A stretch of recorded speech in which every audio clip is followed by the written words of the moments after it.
안녕하십니까. 세상 읽어주는 남자 이상훈입니다. 오늘은 IBM에 대해서 말씀드리겠습니다.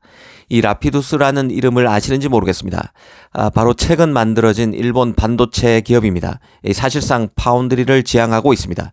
이 키옥시아, 도요타, 엔티티 등 일본 대표 기업들이 공동 설립한 업체입니다. 이 파운드리는 자율주행, 인공지능 등에 쓰일 칩을 5년 뒤인 2027년부터 양산한다는 목표를 세우고 있습니다.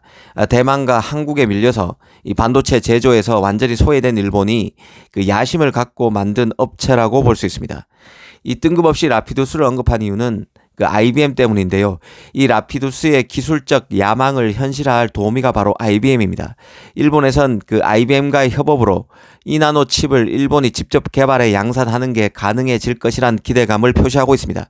이 사실 IBM이 왜 여기서 나오는 걸까 의문을 가질 수 있는데요.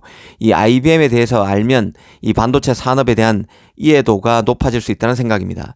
이런 점을 천천히 짚어드리겠습니다. 이 사실 IBM은 삼성과 인연이 매우 깊은 업체입니다. 원래 IBM은 직접 자기의 칩을 제작하다가 제조를 포기하고 미국 파운드리인 글로벌 파운드리에 자신의 칩 제작을 맡겨왔었습니다. 하지만 아시다시피 2018년 글로벌 파운드리는 10나노 이하 미세 공정을 포기하게 됩니다. 글로벌 파운드리가 미세 공정에서 두 손을 든 뒤 반도체 업계의 초미의 관심은 글로벌 파운드리가 확보하고 있는 메이저 고객들이 파운드리 파트너로 TSMC와 삼성 중에 누굴 선택할지였습니다. 특히 두 개 업체의 결정에 관심이 쏠렸는데요. 그 하나는 AMD고 또 다른 하나는 IBM이었습니다. 결론부터 말씀드리면 글로벌 파운드리의 최대 협력업체였던 팹리스 AMD는 파운드리 파트너로 TSMC를 선택했고 IBM은 삼성을 선택했습니다.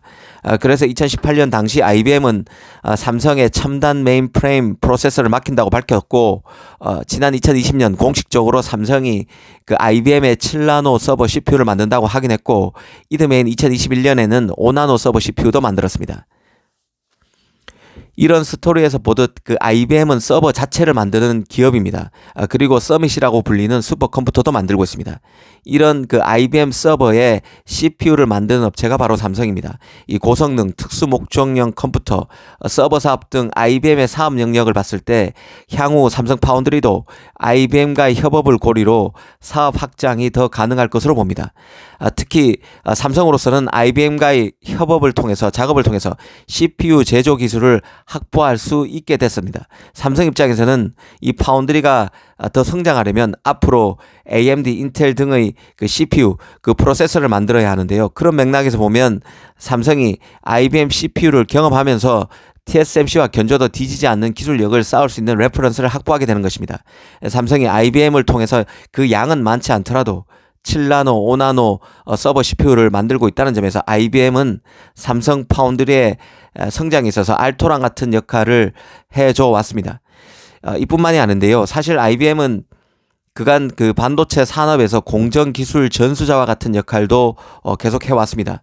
이 삼성과는 지난 2015년부터 7나노 테스트 칩 발표를 계기로 파운드리 공정 기술과 관련한 R&D를 공동 수행해 왔습니다. 그래서 2018년 글로벌 파운드리가 미세 공정에서 손을 든 이후에 IBM이 계속 삼성의 칩을 맡길 것이란 시장의 그 강고한 믿음이 있었는데요. 결과도 마찬가지로 앞서 말씀드린 대로 IBM은 삼성을 선택했습니다. 기억나시는 분이 있겠지만 인텔이 파운드리 사업 재진출을 하면서 기술적으로 도와줄 수 있는 업체로 거론했던 곳이 바로 IBM이었습니다. 자존심이 강한 인텔이 IBM과의 손을 잡는 것을 마다하지 않고 결국 IBM의 손을 빌린 것이죠. 공정개발 기술력이 이미 딸리는 처지까지 된 인텔의 경우는 미세 공정을 셋업하는데 IBM의 덕을 볼 가능성이 큽니다.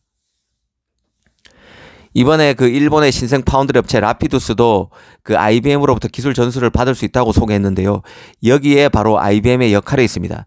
한때 삼성을 크게 도왔던 IBM은 자신의 존재감을 가시하기 위해 뛰고 있습니다.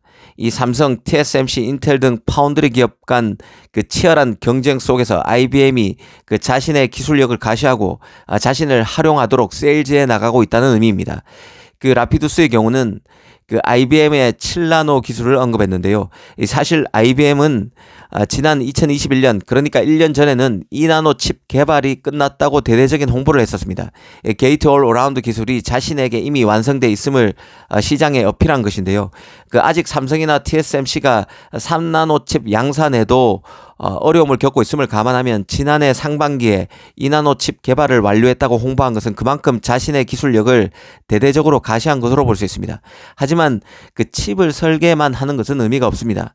이 설계한 것을 만들 공정이 있어야 합니다. 이 공정 없는 설계는 의미가 없다는 뜻입니다. 이 자동차도 설계도만 있으면 의미가 없는 것이다.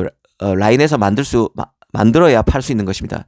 그런 맥락에서 보면 진짜 IBM이 삼성 TSMC가 말하는 2나노 공정을 개발했다면 IBM이 삼성과 물밑에서 2나노 공정 개발을 함께해서 마무리했고 IBM이 이 공정을 통해 칩을 만들었을 수 있습니다. 물론 이건 가정입니다. 이 통상 공정 개발을 할 때는 단위로 분리해서 한 다음에 나중에 이런 것을 다 붙이는 일괄 공정으로 향해 갑니다. 처음에 공정 개발을 할 때는 증착, 식각 등으로 구분 단위별로 일단 개발합니다. 그리고 나서 이런 공정을 다 붙여서 일괄 공정으로 셋업한다는 뜻입니다.